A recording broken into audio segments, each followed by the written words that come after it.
Hello friends, এই দেখো আমরা আজকে আলু সেদ্ধ ফ্যান ভাত করেছি।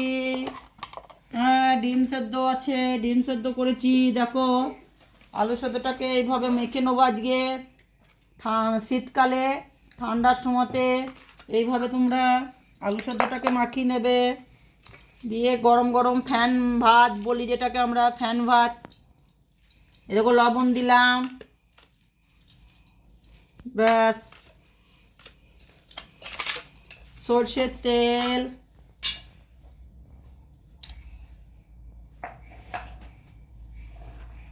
এই দেখো সর্ষের তেল দিয়ে দিলাম, ব্যাস।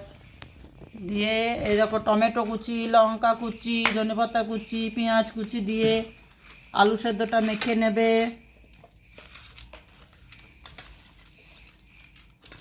রাত্রেবেলাতে এই যে ফ্যান ভাত যেটাকে বলছি না, ফ্যান ভাত খাবে। খুব সুন্দর লাগবে গরম গরম ভাত আর এই আলু সেদ্ধ মাখা আর ডিম সেদ্ধ। এই দেখো আলু সেদ্ধ মেখে নিয়েছি, আর এই দেখো ডিম সেদ্ধ করে নিয়েছি সবারই জন্য। ডিম সেদ্ধ করে নিয়েছি। আর ফ্যান ভাত, এই দেখো ফ্যান ভাত আছে, এটা ফ্যান ভাত আজ আমাদের, এটা স্পেশাল রাত্রেবেলাকার খাবার। ভালো লাগলে লাইক করো, সাবস্ক্রাইব করো। Thank you, good night.